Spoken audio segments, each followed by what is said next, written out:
Sống chuồn rương, cân lắng smart này,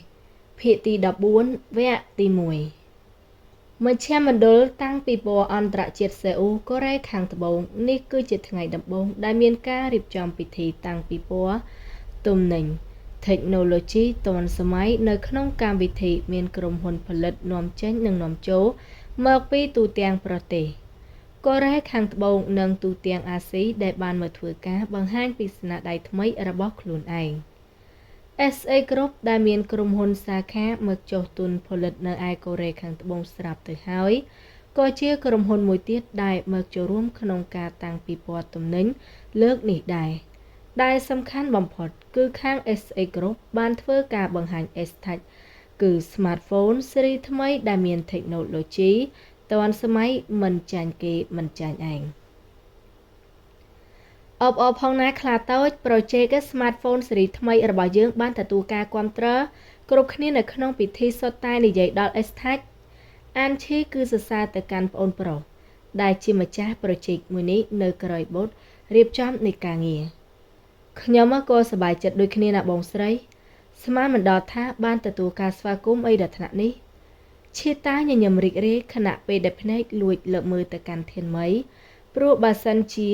មិនបាននាងមកជួយការងារលើកនេះអាចមិនបានសម្រេចល្អដល់ថ្នាក់នេះចិត្តមួយក៏អត់អាណិតនាងមិនបានព្រោះនាងទើបតែចេញពីពេទ្យការពីម្សិលមើលទៅនៅហត់នឿយតែនាងក៏នៅតែធ្វើចិត្តរឹងមកជួយអគ្គនាយិការឿងគឺនាយករឿងនឹកទៅដល់ថ្ងៃដែលមានការបោះឆ្នោតក្រុមអគ្គនាយកឲ្យរើសវិស្វករ IT មកចូលរួមការងារជាមួយគេបើសិនជាថ្ងៃនោះគេជំទាស់មិនឲ្យនាងមកចូលរួមបានសម្រេចគេប្រហែលជាខូចចិត្តបំផុតព្រោះការងារអាចចេញមកមិនបានជោគជ័យអីដល់ថ្នាក់នេះហើយគេក៏នៅតែមិនដឹងចិត្តដល់ខ្លួនឯងបែបនេះដូចគ្នាធានមីញញឹមសប្បាយចិត្តទោះបីជាទឹកមុខរបស់នាងនៅស្លេកស្លាំងតែពេលដឹងថាការងាររបស់ខ្លួនឯងទទួលបានការជោគជ័យក៏ធ្វើឲ្យនាងមានកម្លាំងចិត្តបានយ៉ាងមហាអស្ចារ្យហើយគ្រប់គ្នាក៏សប្បាយចិត្តនឹងការងារមួយនេះដែរប៉ុន្តែមានតែក្រែបម្នាក់គត់ដែលមានអារម្មណ៍ជិនច្អន់នឹងពាក្យសរសើរទាំងនោះដល់ថ្នាក់ចង់ស្រែកចេញមកឲ្យខ្លាំងតែក៏ត្រូវស្ងប់ស្ងៀមព្រោះតែពេលវេលារបស់នាងមិនទាន់មកដល់ប្រធានផ្នែកតៃនេះគឺលោកកើតអី S-Touch របស់យើងជោគជ័យដល់ថ្នាក់នេះហេតុអីបានជាធ្វើមុខបែបនេះអគ្គនាយករឿងជ្រួញចាំសួរដេកាសង្ស័យអូគឺខ្ញុំក៏សប្បាយចិត្តតែប្រធានផ្នែក IT រអាក់រអួលមិនហ៊ាននិយាយដល់ថ្នាក់ចវាយត្រូវស៊ូបញ្ជាតែស្អីលោកមានអីក៏និយាយមកគឺថាម៉ាក់សាន់ប្រធានផ្នែក IT និយាយដល់ក្រុមហ៊ុនគូប្រជែងលំដាប់ទី1ដែលថ្ងៃនេះក៏មកចូលរួមតាំងពីពណ៌ដូចគ្នាម៉ាក់សាន់យ៉ាងម៉េចវាមកចូលរួមកម្មវិធីក៏ពិតមែនតែវាគ្មានអីមកស៊ូជាមួយនឹង Smartphone របស់យើងបានឡើយឈីតានៅតែញញឹមសប្បាយចិត្តព្រោះជឿជាក់ថាអ្នកមកខាងទៀតគ្មានផ្លូវផលិតទំនិញអីមកប្រកួតជាមួយនឹងខ្លួនបានឡើយមានច្បាយម៉ាក់សាន់បង្ហាញ Smartphone ស៊េរីថ្មីដូចគ្នាខ្ញុំទើបតែដឹងនៅឯបូតរបស់គេមានគឺជាអ្នកដែលចាប់អារម្មណ៍ Smartphone ស៊េរីថ្មីឬអ្នកកំឡោះក៏ទៀនឡើងដោយការភ្ញាក់ផ្អើលមិនតិចនោះទេក្រេះលួចមើលដោយការសំចិត្តបបោមាត់មានស្នាមញញឹមនេះច្បាយខ្ញុំជួឲ្យគេទៅទិញ Smartphone របស់ពួកគេយកមកមួយគ្រឿងពឈិនបានហុចប្រអប់ Smartphone របស់គូប្រជែងឲ្យទៅច្បាយមើលទាំងញញើមព្រោះដៅអារម្មណ៍ច្បាយមិនត្រូវដូចគ្នាថាបើសិនជាបានឃើញនឹងទៅជាយ៉ាងម៉េចឆេតាទទួលយកហើយក៏រហ័សបើកមើលតាមដែលមើលសភាពខាងក្រៅរូបរាងរបស់ S-Touch និង Smartphone ម៉ាក់សាន់គឺខុសគ្នាខ្លាំងណាស់ដែល S-Touch របស់ពួកគេយ៉ាងណាក៏មើលទៅល្អនិងទាន់សម័យជាងប៉ុន្តែពេលដែលបើកម៉ាស៊ីនមើលអគ្គនាយករឿងទៅជាជ្រួញញញើមខំធ្គាមឡើងណែន Smartphone របស់ម៉ាក់សាន់មិនបានប្រើប្រព័ន្ធប្រតិបត្តិការដូចរបស់គេព្រោះប្រព័ន្ធដែលពួកនោះប្រើអន់ជាងរបស់គេស្រាប់ទៅហើយតែអ្វីដែលធ្វើឲ្យគេខឹងនិងចម្លែកចិត្តបំផុតនោះគឺនៅឯ F-Card ផ្សេងដែលនៅក្នុងម៉ាស៊ីនរួមទាំងហ្គេមផ្សេងដែលអាចភ្ជាប់ជាមួយនឹង social media របស់ Maxan គឺដូចជា Estach ដោយដថ្នាក់គិតថាត្រូវបង្កើតពីវិស្វករ IT តែម្នាក់មានអីកាលឡើងឬហាឈីតៅអានឈីក៏សួរដោយការចិត្តអន្ទះអាសាធានមីពេលឃើញទឹកមុខក្តៅក្រហាយរបស់ឈីតៅហើយក៏អន្ទះសាមិនចាញ់គ្នាដែរមើលដោយខ្លួនឯងទៅអាការនាយករងនិយាយដោយសំឡេងរឹងហើយក៏បានហុច smartphone ទៅឲ្យធានមីមើលនាងក្រមុំយកមើលភ្លាមហើយក៏ត្រូវបានស្រែកភ្លាត់មាត់ឡើងមកម្ដងទៀតដោយការភ្ញាក់ផ្អើល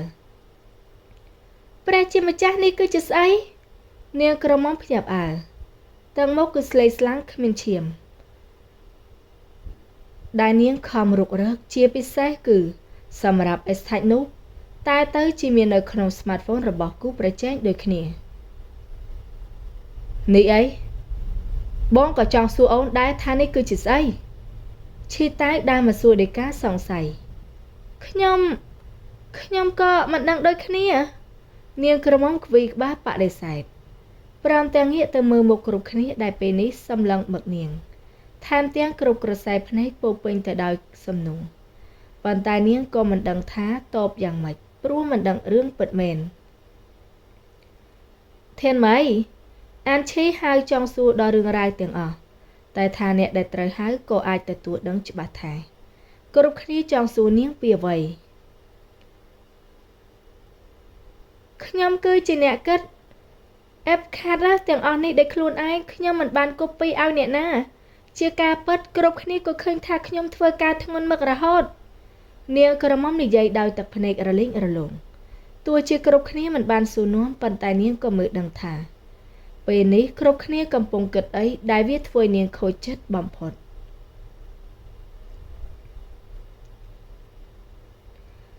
ហេហាបើមិនបានកូពីឲ្យអ្នកណាអញ្ចឹងមានម្យ៉ាងទៀតគឺនាងលក់ការងាររបស់នាងឲ្យអ្នកដតីឬក៏ថានាងចិត្តទុនឲ្យទៅខាងម៉ាក់សាន់សុកសំឡេងស្រួយដែលរលែមរបស់ក្រេះដែលស្ងប់ស្ងាត់យូរហើយក៏បានបន្លឺឡើងទាយចំណាប់អារម្មណ៍របស់គ្រប់គ្នាអ្នកខ្លះក៏កំពុងតែគិតតាមចំណែកឯធានមីដែលកំពុងតែខូចចិត្តរស័ព្ទរសល់ពេលបានលើប្រយោគចោទប្រកាន់បែបនេះទៀតក៏ធ្វើឲ្យនាងយល់គ្រប់យ៉ាងបានភ្លាមគ្រប់យ៉ាងគឺជាថ្មីដែររបស់ក្រេះនេះឯងដំបងធានមីក៏យល់ថានាងបានបំផ្លាញទិន្នន័យនៅក្នុង CD និងនៅក្នុង file ក្នុង laptop តែមិននឹកស្មានថាក្រេះនៅមាន file ដទៃទៀតដល់ថ្នាក់អាចនាំយកការងាររបស់នាងទៅលក់ឲ្យម៉ាក់សាន់ឲ្យតតែបានវាគឺបែបនេះឯងដំបងនាងក៏មិនយល់ដូចគ្នាថាហេតុអ្វីក្រេះត្រូវមកលួចទិន្នន័យអាកំបាំងរបស់ក្រុមហ៊ុនគូស្នេហ៍របស់នាងព្រោះវាមិនឃើញមានហេតុផលអីដែលក្រេះត្រូវធ្វើបែបនោះតែពេលនេះនាងយល់គ្រប់យ៉ាងច្បាស់ហើយថាមូលហេតុដែលក្រេះធ្វើបែបនោះព្រោះត្រូវការបំផ្លាញនាងនៅចំពោះមុខគ្រប់គ្នានាថ្ងៃនេះឯងសំទោសអ្នកនាងហងខ្ញុំគ្មានផ្លូវខ្លាចទៅជាមនុស្សមាននោះទេតែប្រកាសចិត្តថាអ្នកដែលយកទិន្នន័យរបស់ខ្ញុំទៅលក់ឲ្យម៉ាក់សាននេះច្បាស់ជាមានខ្លាំងហើយធានមីចង់និយាយការពិតប្រាប់គ្រប់គ្នាដែលក្រេះបានធ្វើឲ្យគ្រប់គ្នាស្ដាប់តែពេលនេះនាងគ្មានផុសតាំងអីទាំងអស់ព្រោះម្នាក់ដូចជាជឿជាក់ពីសម្ដីមនុស្សកុហកទៅហើយជាពិសេសឈីតាវដែលមើលមកនាងដោយក្រសែភ្នែកឈឺចាប់អស់សង្ឃឹមនិងតវ៉ាធ្វើឲ្យនាងជោគណែនដើមទ្រូងដល់ថ្នាក់និយាយអីមិនចេញបានតែរលីងរលងទឹកភ្នែកដោយភាពដ៏តានតឹងនៅក្នុងបេះដូង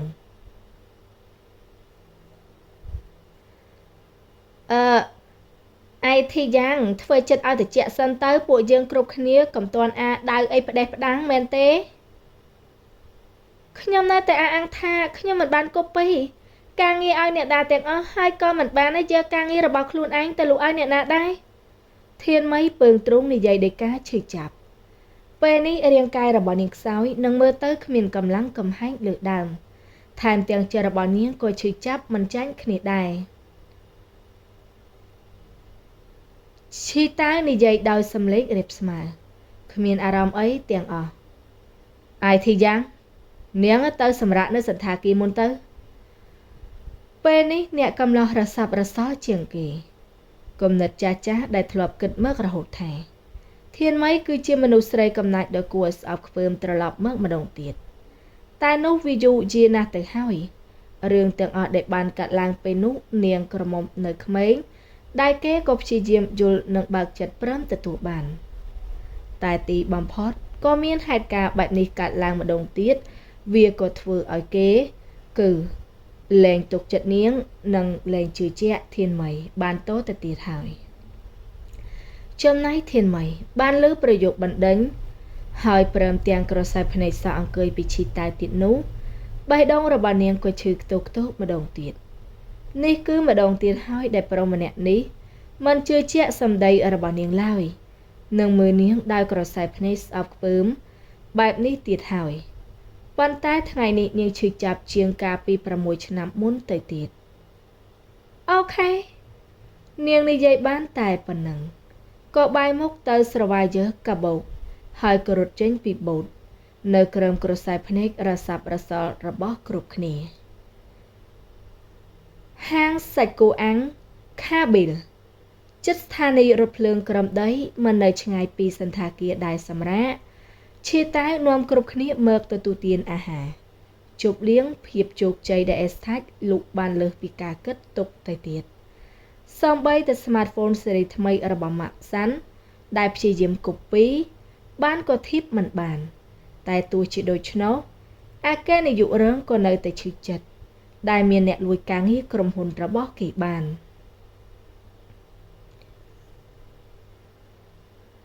លោកតែ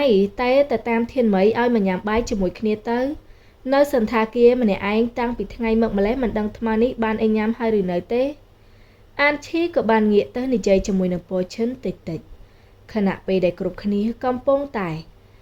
រើសកន្លែងអង្គុយនាងមិនហ៊ាននិយាយដល់ធានមីខ្លាំងព្រោះខ្លាចថាប្អូនប្រុសបានឮដែលប្អូនប្រុសរបស់នាងគឺ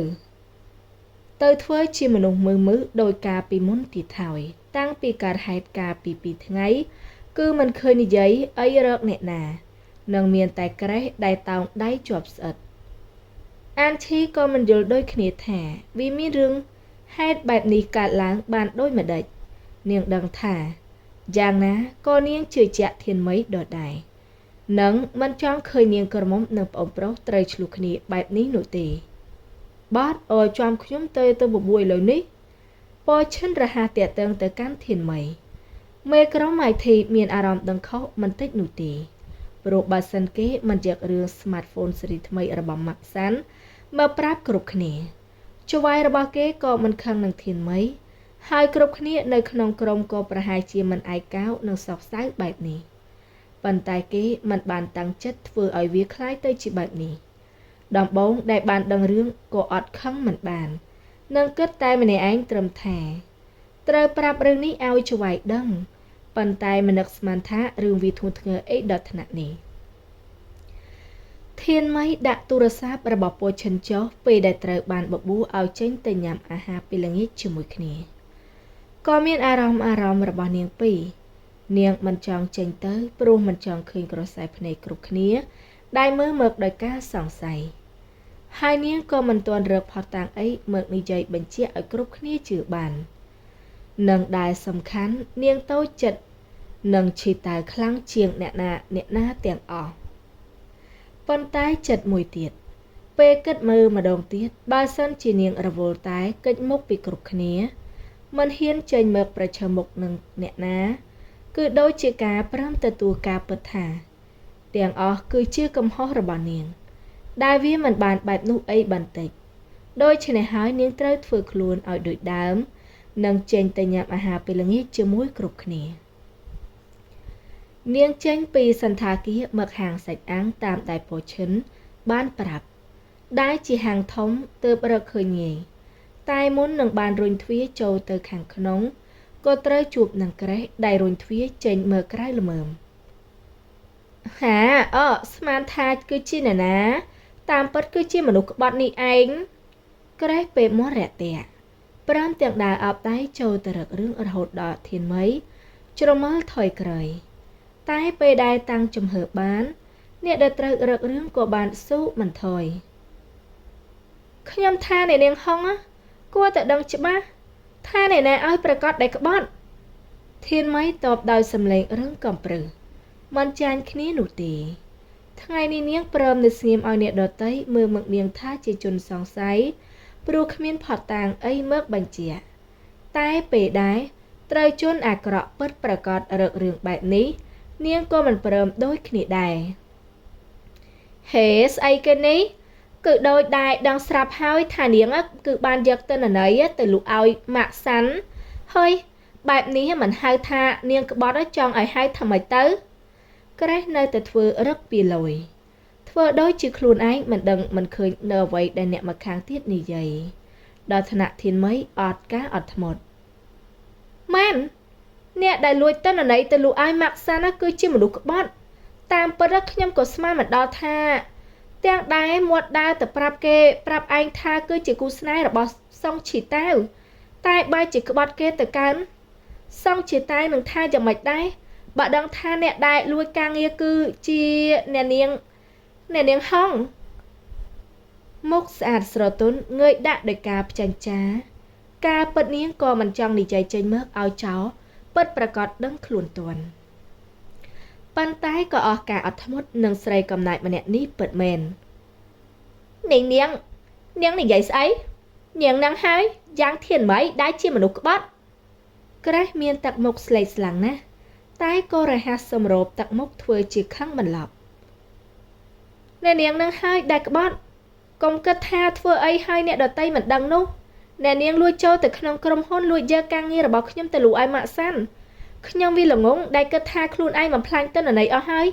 តើមករករឿងអ្នកនាងតែខ្ញុំដឹងហើយថារឿងដែលអ្នកនាងធ្វើទាំងអស់គឺបំផ្លាញខ្ញុំនាងនិយាយឈួតស្អីយ៉ាងធានម៉ៃខ្ញុំមិនដឹងរឿងទេគ្មានផុសតាងក៏មកនិយាយខ្ញុំមិនបាននិយាយអីផ្ដេសផ្ដាសទេខ្ញុំមានទាំងផុសតាងហើយអ្នកនាងក៏បានដឹងច្បាស់ដែរឯណានាងថាមានផុសតាងស្អីយកមកបង្ហាញមកក្រេះទាំងខឹងទាំងក្តៅក្រហាយដែលខ្លួនឯងត្រូវបានចាប់បានទើបដើរទៅរុញស្មាអ្នកមកខាងទៀតដោយរពាក្តៅក្រហាយខ្ញុំច្បាស់ជាមានហើយទាំងផុសតាងដែលនាងលួចការងារទាំងផុសតាងនៃការស្លាប់របស់លាវនីតាកាលពី6ឆ្នាំមុនខ្ញុំគិតថាคลิปវីដេអូនៅក្នុងខនរបស់នាងគួរតែជាចម្លើយច្បាស់ហើយមិនយូរប៉ុន្មានទេ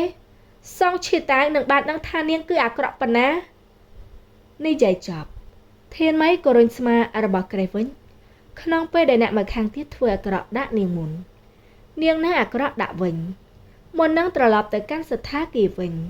ព្រោះពេលនេះនាងគ្មានអារម្មណ៍ញ៉ាំសាច់អាំងពេលល្ងាចជាមួយនឹងគ្រប់គ្នានោះទេនាងក្រមុំដើរទៅយូរហើយប៉ុន្តែពាក្យសម្ដីអំបញ្ញមិញនៅតែកងរំពើងក្នុងខួរក្បាលរបស់ក្រេះដល់ថ្នាក់នាងក្រមុំបើកភ្នែកឡើងធំដោយការភ័យខ្លាចនាងឬក៏ថានាងក្រេះលួចធួយធ្ងរដោយសម្លេងញ័រទៅត្រឹកតាមរយៈការស្ដាប់ធានម៉ៃនិយាយទាំងអស់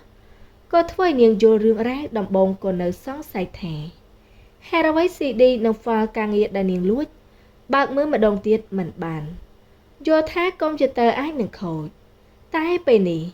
ប្រកាសចិត្តឲ្យថាទាំងអស់នេះគឺជាថ្វីដៃរបស់ចាងធានម៉ៃស្រីម្នាក់នោះច្បាស់ជាលួចចូលទៅក្នុងខុនដូរបស់នាងដើម្បីបំផ្លាញទិន្នន័យហើយដែលធ្វើឲ្យនាងខ្លាចខ្លាំងបំផុតនោះគឺពេលដែលយ៉ាងធានម៉ៃបំផ្លាញទិន្នន័យហើយបានឃើញคลิปវីដេអូដែលជាអាកំាំងរបស់នាងទាំងអស់យ៉ាប់ហើយនេះខ្ញុំធ្វើយ៉ាងម៉េចទៅមិនហើយខ្ញុំត្រូវតែរកឆៅសៀវប៉ាវសិនខ្ញុំត្រូវតែឲ្យគេជួយមិនហើយក្រេះគឺបានរវើរវាយតែម្នាក់ឯងហាក់បីដូចជាមនុស្សលបសតិពេលនេះមិនដឹងថាធ្វើយ៉ាងណាបន្តចង់ត្រឡប់ទៅរកឈីតាវក៏ប្រហែលជាមិនបានព្រោះគឺយ៉ាងធានម៉ៃគេទៅប្តឹងគេនោះនាងនឹងត្រូវគេចាប់ឲ្យប៉ូលីសពេលនេះគឺនាងត្រូវទៅរកឆៅសៀវប៉ាវសិនព្រោះគេក៏រៀបចំពិធីនៅកូរ៉េខាងត្បូងដូចគ្នាហើយរឿងផ្សេងចាំនិយាយគ្នានៅពេលក្រោយរឿង កន្លងស្មោះស្នេហ៍ភាគទី14វគ្គទី1សន្មតថាស្លេះត្រឹមតែប៉ុណ្ណឹងសិនអ្នកទាំងអស់គ្នារងចាំតាមដានស្ដាប់នៅភាគទី15ដែលជាភាគបន្តសូមអរគុណសូមលាបាយសំណាងល្អអ្នកទាំងអស់គ្នា